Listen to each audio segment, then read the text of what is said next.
Hello everyone, it's Liv from Tiny Peach Soapery, and today we're going to be attempting to do the wood grain technique with our cold process soap. So first things first, I made my lye water solution, my oils are all good, everything's within 10 degrees of each other.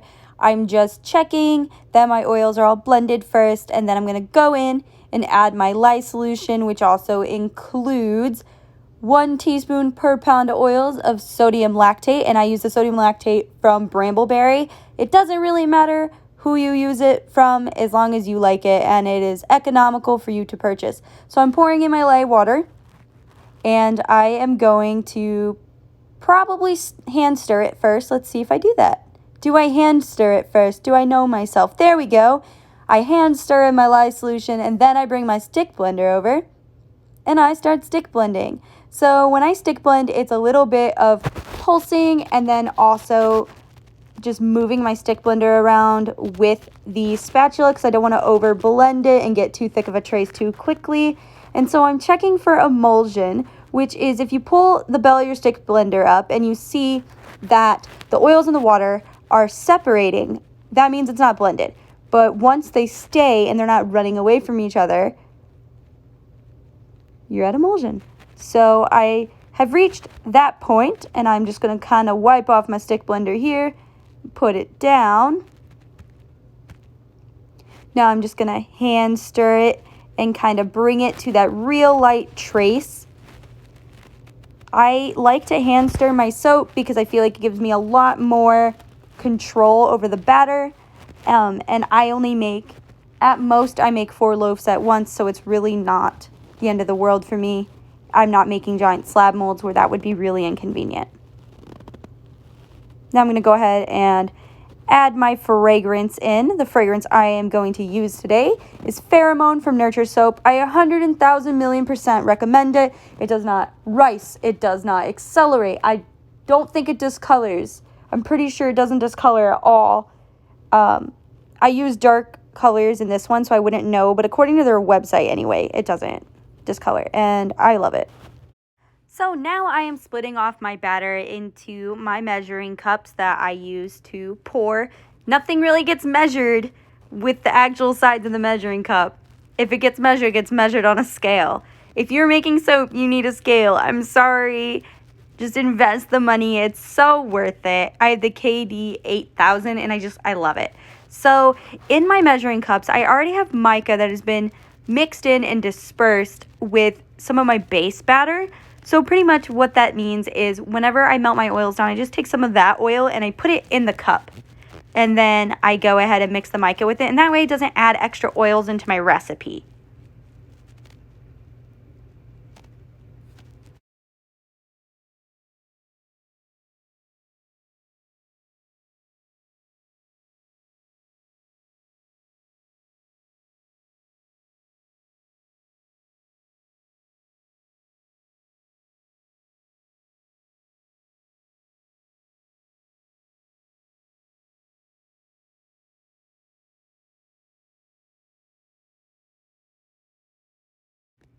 The micas I'm using today are Bronze Basics from TKB Trading, Black Star Gold from TKB Trading, Metallica from Mad Micas, Champagne from Mad Micas, and then Black Oxide from probably Nurture Soap. It's just black oxide. There's nothing special about it. It just makes your soap black.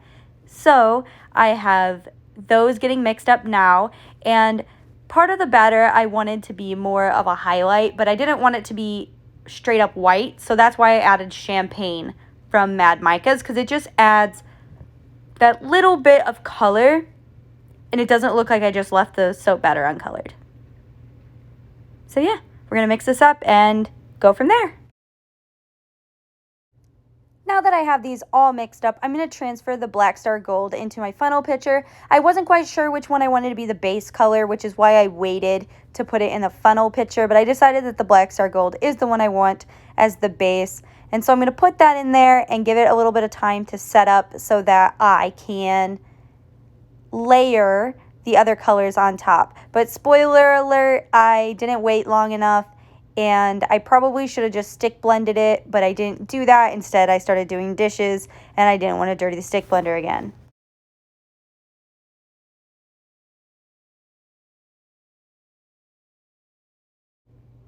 In hindsight, I would go back and I would stick blend the Black Star Gold in hindsight so that it would thicken up a little quicker.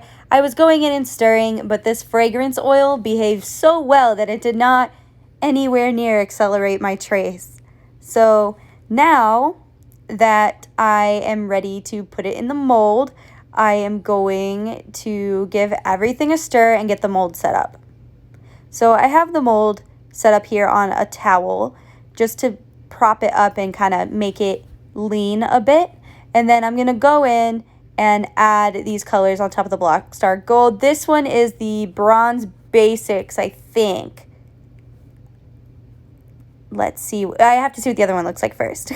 I can tell what it is on, yeah. So the first one was Bronze Basics, and then this one is Metallica from Mad Micas. And originally I was trying to layer it on top, but it didn't really work. It ended up swirling because it penetrated through. So I just said, heck it. And I went in and just started making it pretty. And so this is just some of the highlight color, and then I have the black oxide I'm going to get put in next.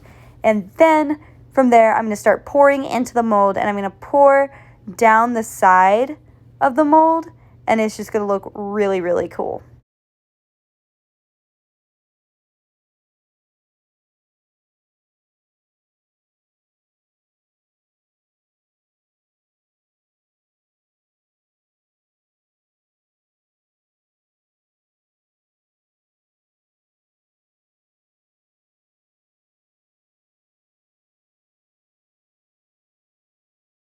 My absolute favorite part of being a soap maker is this right here. Do you see how they're all just like sitting on top and it's just swirling really pretty?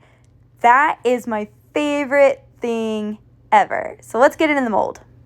So I'm going to pour this in kind of at this slant angle.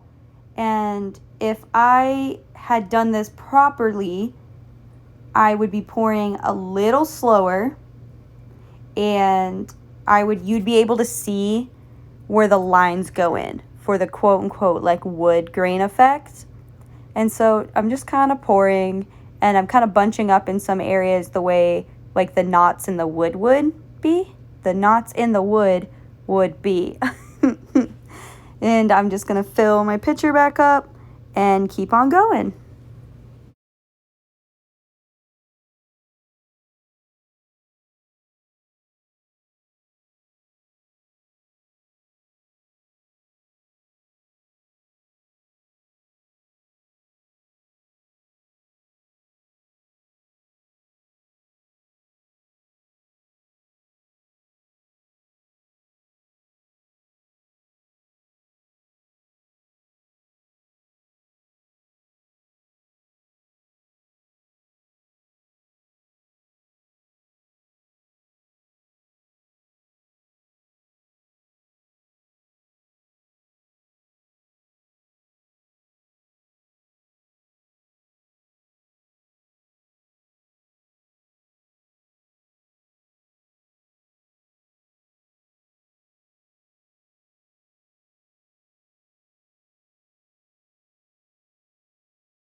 So I'm scraping out the last bit of soap batter here, and I'm going to go ahead and finish filling up the mold. And as the mold fills up, I'm going to gradually move the towel, or actually with just this mold, I probably am just going to take the towel away because it can just go flat.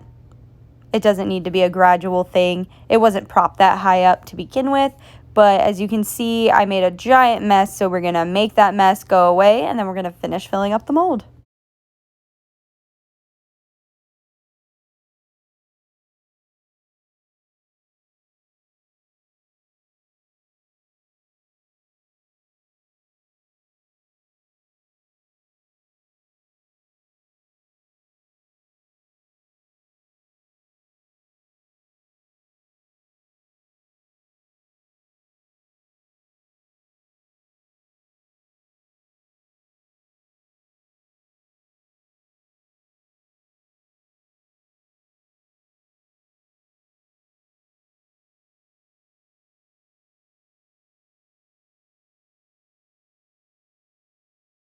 Okay, now that the mold is filled up, I'm going to go ahead and add some texture to the top. And I say texture, but the soap was super liquidy, so there was no like actual texture to it. I'm just going to take a skewer or dowel rod, whatever you have, and just swirl it. That's what I did.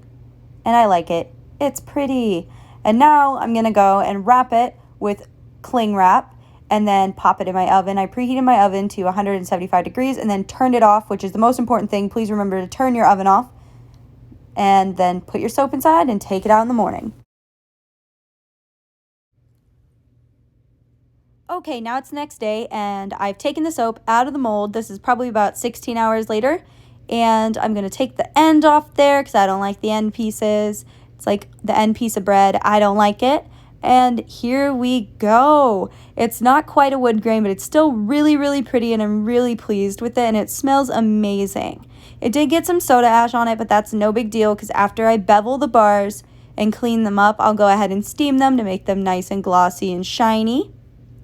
And then I will let this sit and cure and it will be ready and on the website on January 1st, 2021. So a link to the website is down below, and on tinypeachsoapery.com you will find all of our products as well as soap making recipes, tips and tricks, and my favorite suppliers and other resources.